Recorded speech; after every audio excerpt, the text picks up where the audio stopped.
Y hoy nos acompaña uno de los líderes más representativos de la oposición en estos momentos, el abogado, escritor y artista Abelardo de la Espriella. Bienvenido a CW Más Gracias, hermano. Noticias. Un saludo muy especial para todos los televidentes. Hablando de almas asesinas y de todo ese tema tan complejo, pues el país sí que vive su propia historia, su propio libro o su propia novela. La seguridad nacional y la situación democrática, usted lo mencionaba hace poco en una reciente entrevista, está pasando Colombia por una de sus épocas más oscuras, o quizá la más oscura. ¿Cree que vamos a ver la luz? Esto no es una novela, esto es una película de terror, protagonizada por un guasón absolutamente perverso que quiere el caos, quiere destruir la economía, la seguridad para atornillarse al poder. Colombia vive sin duda alguna sus horas más oscuras y es cuando la patria requiere del concurso de todos aquellos que nos preciamos de ser patriotas, porque es fácil abandonar el barco cuando la tormenta arrecia. Y lo que debemos hacer todos los colombianos es mantenernos firmes en la defensa de la democracia, de los valores, de las costumbres y de las tradiciones que son el fundamento de nuestra sociedad y de nuestro país. Ahora que usted lo menciona, nosotros reseñábamos recientemente que la falta de oportunidades, la crisis de seguridad, hace que los colombianos sigan pensando en migrar, en buscar opciones. Hay que quedarse y aguantar el embate de manera estoica. Estamos gobernados por el jefe de la mafia, porque eso es una banda criminal, malhechores de la peor laya rodean a Petro, él mismo lo es un gobierno que se está robando todo, que está acabando con la economía, que está empoderando a los bandidos y por eso la seguridad está como está. Pero los bandidos siempre han sido los socios históricos de la izquierda radical, al igual que los narcotraficantes, porque es precisamente el narcotráfico la fuente de todas las formas de violencia y también la fuente de financiación política de la izquierda radical, y eso no se nos puede olvidar. Pero Colombia es más grande, su gente es más grande que los ánimos dictatoriales del tirano en ciernes y, insisto, es cuando tenemos que mostrar finura, como dicen los pelados. Hay que poner el pecho por Colombia y defender la patria con ardentía, pasión y decisión. Bueno, a los que se quedan justamente en Colombia, como usted dice, poniendo el pecho, ¿qué cree o qué mensaje les da? ¿Qué cree que hace falta en materia de seguridad? Sobre todo ahora que estamos viendo una escalada terrorista de la que ni siquiera Cali se salva. Hemos encontrado pendones de las disidencias de las FARC. No, Hemos se registrado quieren cerca de 10 meter aquí ataques ya en al centro de Jamundí. Cali, se quieren meter al centro de Cali. Miren lo que está pasando en Jamundí, la disputa por el control territorial y por los cultivos ilícitos. Insisto, la fuente de todas las formas de violencia es el narcotráfico. Colombia tiene 3 cánceres terribles: el narcotráfico, Juan Manuel Santos y Gustavo Petro, las 3 plagas más espantosas, apocalípticas y terribles que han caído sobre este suelo mágico y maravilloso de Colombia. Lo que tenemos que hacer todo es desde nuestras trincheras, por ejemplo ustedes, desde la trinchera periodística, los particulares, desde las redes sociales, las agremiaciones de abogados, de médicos, de ingenieros, de empresarios, denunciar los excesos del régimen y defender los valores y las tradiciones que, insisto, son el soporte y piedra angular de nuestra sociedad y de nuestra república, de nuestro país. Tenemos que defender a la familia, tenemos que defender a la fuerza pública, la libertad económica, la institucionalidad, la democracia. Defendiendo eso y recalcándolo todos los días, vamos a evitar que la izquierda radical nos siga corriendo la cerca para presentar a los malos como buenos y a los buenos como malos. Hoy los peores criminales de lesa humanidad están en el Congreso de la República. Un señor que perteneció a un grupo terrorista es el presidente de la República. Y el hombre más importante y grande que ha parido este país, el que más ha hecho, que es el presidente Álvaro Uribe Vélez, está enfrentado a un proceso político disfrazado de proceso judicial, cuyo único propósito es encarcelarlo. Y si cae Uribe, cae Colombia, porque Colombia es Uribe y Uribe es Colombia. Y tenemos que defenderlo también. Y en cuanto a la fuerza pública, moralizar la tropa y acabarla. Ese es el cometido que le han entregado, esa es la misión que le ha dado el jefe de la mafia, Gustavo Petro. La fuerza pública lo que tiene es que aguantar y actuar en caso de que Gustavo Petro decida violentar el orden constitucional convocando a una asamblea constituyente que evidentemente no tiene ningún asidero jurídico ni normativo, porque es un parapeto, es un invento. Si el señor quiere hacer una reforma a la Constitución, tiene que hacerlo a través de los canales establecidos por la misma Constitución del 91, y no con ese cuento de las asambleas populares y los encuentros de jóvenes y de la primera línea y demás hierbas del pantano. De tal suerte que si el señor Petro, que es un tirano en ciernes, quiere violentar el orden constitucional, el ejército debe actuar y nosotros los particulares apoyar al ejército en la recuperación del orden institucional. Yo espero que no lleguemos a esa instancia porque sería terrible de cualquier manera. Lo que yo espero es que Petro se vaya en 2 años, pero veo eso muy mal porque él tiene toda la intención de quedarse. Ellos saben que por las buenas nunca más tendrán el poder, en consecuencia tratarán a como dé lugar de retenerlo por las malas. Justamente veíamos hace muy poco el intento de golpe de Estado en Bolivia, que estaba siendo condenado además por el presidente Gustavo Petro. Petro está a 2 años de su mandato, pero hay remesones ministeriales, hay muchos conflictos, problemas y escándalos también hasta de corrupción, como el que incluyó a la Unidad Nacional de Gestión de Riesgos. Todos los días hay un escándalo de corrupción. ¿Cree que Petro, con ese panorama y ese antecedente, va a lograr terminar su mandato a este paso? Es que yo te digo algo, aquí lo que tenemos que apoyar es la salida democrática. Los que nos preciamos de ser respetuosos de la institucionalidad no podemos promover ni un golpe blando, ni un golpe duro. ¿Cuáles son las salidas democráticas? Que el Congreso lo saque por un juicio político. Eso no va a pasar. La Comisión de Acusaciones y la Cámara de Representantes son nidos de ratas de alcantarillas, ¿correcto? Ahí no va a pasar nada. En estricto derecho deberían sacarlo, pero no va a pasar nada. En el Consejo Nacional Electoral no sé hasta dónde llegue eso. Yo confío en nuestras fuerzas militares en caso de que él decida quedarse por la fuerza en el poder, porque las fuerzas militares están avaladas y además autorizadas por una norma constitucional a actuar en caso de que eso ocurra. Lo ideal sería, por supuesto, que él saliera con un proceso político, pero eso no va a pasar, porque buscar seriedad y honestidad en la Comisión de Acusaciones de la Cámara y en la Cámara de Representantes de Colombia es como tratar de encontrar santidad en un burdel. O es más fácil encontrar santidad en un burdel. Por ejemplo, en el caso local, en el Valle del Cauca, ha habido un gran intento de recuperar lo que decía ahora usted, el control territorial. La gobernadora Dilian Francisca Toro, por ejemplo, ha pedido apoyo del gobierno nacional, pero las acciones, pese a la multitud de consejos de seguridad, parecen insuficientes. ¿Cree que le ha faltado mano dura a la gobernadora? No, ¿O qué pasa allí? la gobernadora ha estado haciendo lo que debe hacer. Lo que pasa es que el gobierno nacional la ha abandonado. ¿Cómo va a querer una gobernadora que se le desbarate el departamento por cuenta de la inseguridad? Eso conspira contra ella misma.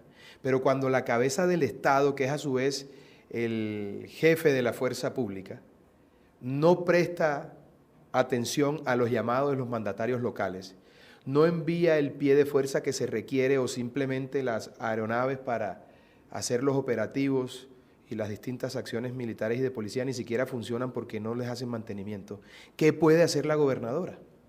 Está maniatada, pero hay que decirlo, Dilian ha venido haciendo y reclamándole al gobierno nacional que actúe, y la pobre está como ladrándole a la luna porque el gobierno no está interesado en eso, y no porque no quiera prestarle atención a la gobernadora, simple y sencillamente el gobierno tiene un plan, dejar que los bandidos se empoderen en todas las regiones del país para llevarnos a la sin salida, según la cual esto se puede resolver única y exclusivamente con una constituyente supraconstitucional que le dé perdón a esos bandidos, que evite que los extraditen y de paso, que es el veneno verdadero de todo ese entuerto, se extienda el periodo de Petro 2 años. Y si se queda 2 años, se va a quedar 10 y 15 y 20, como el sátrapa Maduro en Venezuela o como el borracho bandido de Nicaragua. Mire, hablando de bandidos, hablando de perdón y de todo este tipo de situaciones, Cali fue sin duda epicentro del estallido social, pero aún se ven secuelas de ello. Hay delincuencia en la ciudad, pese a reducción de algunos índices de criminalidad, la ciudad sigue azotada con eso. Hermano, ¿Qué mira, opina de la gestión del alcalde Alejandro Beder? ¿Cree que le hace falta rigor a la hora de manejar el tema? Mira, el ejemplo empuja, la palabra empuja y el ejemplo arrastra. Cuando los jóvenes están viendo en el Congreso de la República criminales de la peor condición, como los miembros del partido comunes de la FARC, que violaron niños, mataron mujeres, incendiaron pueblos, torturaban personas, secuestraban, hicieron todas las fechorías habidas y por haber, criminales de lesa humanidad, están en el Congreso tirando líneas y diciendo que son faros morales, pues entonces un joven que es un bandidillo de poca monta, se cree autorizado por cuenta de ese mal ejemplo para hacer cualquier cosa. Y allí es donde está el error, porque esos bandidos de la FARC, en vez de estar en una fosa común, extraditados o encarcelados en una cárcel de máxima seguridad colombiana, están ponderando en el Congreso colombiano cuál es el ejemplo que se le manda a la juventud. ¿Cuál es el mensaje? Entre más delincuente, asesino y criminal seas, mayor protección del Estado vas a tener. Y hay un error grave, craso en toda esta ecuación. La paz y el orden no se negocian, se imponen con la fuerza de las leyes y las armas de la República. El que no se quiera someter a eso debe ser dado de baja, sencillo, elemental. Lo que pasa es que la narrativa de la izquierda nos ha llevado a pensar que aplicar la ley es ilegal. Entonces no se puede fumigar, no se puede bombardear. Resulta que un policía o un soldado debe dejarse blandir un machete de un bandido que quiere matarle y si le dispara va preso el policía. Y si el bandido hiere al policía, el bandido es indultado. ¿Hacia dónde va el país? Pero ya esta situación está tocando a la gente de abajo, al de arriba, al del medio, a todos. Y ya la gente se está dando cuenta que el tal cambio es una desgracia y que no hay nada peor para un país que el comunismo, que el progresismo, como quieran llamar a esa basura que no ha funcionado en ningún lugar del mundo desde el punto de vista social, económico, político, de seguridad, incluso de familia, porque lo que tratan estos bandidos es de destruir a la familia, que es la base fundamental de la sociedad. Y eso los colombianos no podemos permitirlo. Y en el caso de Cali, ¿cómo ve esa situación? ¿Cree, como le decía, cree que el alcalde Alejandro Eder sí está teniendo rigor con el tema, que sí se está recuperando el orden como él lo prometió? Mira, Alejandro Eder es un tibio. Cuando tú pones a pelear la guerra a cobardes y tibios, las guerras se pierden. Si tú quieres ganar la guerra debe ser comandada por valientes, por gente que no quiera ser políticamente correcta, porque la mejor manera de quedar mal con todo el mundo es pretender quedar bien con todos. A esto le hace falta carácter, decisión, autoridad, ardentía, fuerza, cojones, para decirlo en castizo puro. Y el señor Eder pues no los tiene. Y eso no te lo dan en Harvard, eso no lo compras en un curso, eso no te lo da nadie, con eso se nace. Y Cali entonces está en el peor de los momentos también, más grave incluso que con el anterior alcalde, porque uno sabía a qué atenerse con el anterior alcalde. Él es de ese combo, él hace parte de esa BACRIM, de la izquierda radical y todos los temas de corrupción que hay en Cali. Ahora bien, hay que decirlo, Alejandro Eder es un tipo honesto. Yo no voy a decir aquí que Alejandro Eder es un hombre deshonesto, no, pero le falta carácter, hermano. Y eso hace muchísimo daño en las actuales circunstancias de seguridad, de violencia que tiene el país. Y Cali tiene un problema, Cali está en la mitad del fuego cruzado. Y es, sin duda alguna, un baluarte muy preciado para la criminalidad. Todos los bandidos quieren tomarse Cali, porque Cali es una ciudad muy importante para Colombia y es un trofeo para cualquier grupo delincuencial.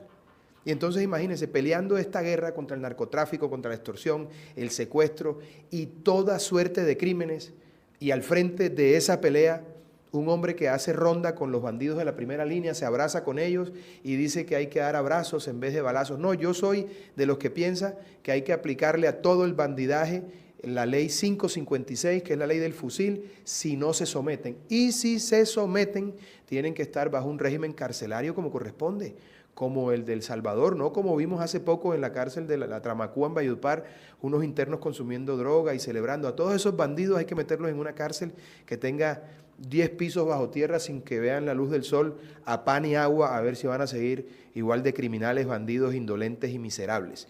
Los bandidos son como los empresarios. Si tú les pones las condiciones difíciles, se van a otra plaza. Eso es lo que hay que hacer con el bandidaje en Colombia, ponérsela difícil. O se van y el que se quede, pues sentirá todo el peso de la mano de hierro de la autoridad del Estado. Ahora que usted lo menciona, pasó en Valledupar, pero pasa, dice la gente, en todo el país, en las cárceles, están sin control. Allí, ¿qué hace falta? Porque en el IMPEC, nada más hoy nos reportaban que en Bogotá hubo una fuga de 2 presos de la cárcel La Picota, si no estoy mal. Hacer las cosas de la misma manera cuando no funcionan implica que sigan fallando las cosas, ¿verdad? El IMPEC no hace bien su trabajo, digan lo que digan, las cárceles de Colombia son un desastre. ¿Debe seguir el control de las cárceles en manos del IMPEC? ¿O es el ejército el que tiene que operar eso? ¿O un particular en concesión? 4 o 5 megacárceles y se les acaba la recocha. Mira lo que pasó en El Salvador. Todos eran muy guapos afuera, cortaban cabeza, los metieron a los jefes de distintas maras, de distintas pandillas en las mismas celdas y son unas palomitas. Son unas palomitas y son amigos entre ellos mientras ponían a que se matara el pueblo y lo mataban. No, es que eso hay que meterle carácter, hermano. Sin carácter no hay nada. Esa es la verdad. Hablando de carácter, de tomar las riendas, no solamente en la región, sino a nivel nacional, hay una división todavía, la incertidumbre sigue en aumento. ¿Cree que la oposición realmente va a lograr retomar el poder en el 2026? Hermano, si hay elecciones democráticas, que yo tengo serias dudas al respecto, porque creo que Petro va a tratar a como dé lugar de quedarse en el poder, la oposición va a ganar si hay elecciones democráticas. Pero la preocupación ahora no puede ser la selección de un candidato o candidata cuando está en riesgo la elección del 26. Entonces, lo primero es, como en la guerra, la estrategia de guerra tiene unos puntos sustantivos primordiales que permiten avanzar en el campo de batalla y en la disposición de la estrategia y en la implementación de la táctica militar. La vida, la política, es eso, una estrategia, una táctica para conseguir objetivos. El primer objetivo de esta guerra democrática tiene que ser indefectiblemente que haya elecciones en el 26. Superado ese asunto, esa batalla, hay que seguir a la próxima. Buscar un candidato o candidata que represente el clamor nacional de seguridad, de autoridad y de la fuerza que se requiere para sacar a nuestro país adelante. Como están las cosas hoy y siendo positivos, ¿ve usted qué candidato que se perfila? Es que no hermano, te estoy diciendo que dudo que haya elecciones, socio. No podemos caer en ese juego. No, pero si las hay. No, es que no, yo no voy a hablar sobre supuestos. Lo que está ocurriendo ahora es muy grave y Petro se quiere quedar en el poder. Cuando hayamos superado ese problema, entonces me parece que es viable hablar de candidaturas. Antes me parece irresponsable y extemporáneo. Pero usted, por ejemplo, se ha considerado patriota, defensor de la libertad también, y ahora, como usted me lo está exponiendo, que es pro autoridad, o más bien... No, pero ahora, de toda la vida. Lo que pasa es que tú estás muy pelado. Me lo estás poniendo ahora. Tú estás muy pelado. Tú estás muy pelado. Píllate mis entrevistas hace 15 años, exactamente igual, he venido diciendo lo mismo 15, 20 años. No, pero quiero decir que me lo estás diciendo... Cuando yo daba esas entrevistas, tú estabas en el colegio. Claro, apenas estaba estudiando. Estaba muy pero pelado, me lo dice ahora en persona. Pensando en eso, usted se perfila, además de actor, escritor y eso, se visualiza de pronto ante esa posibilidad y tratando de no ser irresponsables, como me lo dice, como un futuro presidente del Hermano, mira, yo te digo una cosa, yo sé lo que hay que hacer, sé cómo hay que hacerlo, tengo la convicción para hacerlo y tengo los cojones para hacer lo que sea que haya que hacer. Pero ese no es el punto ahora. El punto ahora es que haya elecciones en el 26. Si tú me dices que a mí me quedaría grande la vaina, no, socio, a mí no me queda grande. Yo mido 1,70, pero nunca he visto gigantes a mi alrededor. Bueno, ahí lo tienen. Abelardo de la Espriella, abogado, empresario, escritor, actor, ahora partiendo con nosotros. Muchísimas gracias por Gracias, este espacio. monstruo.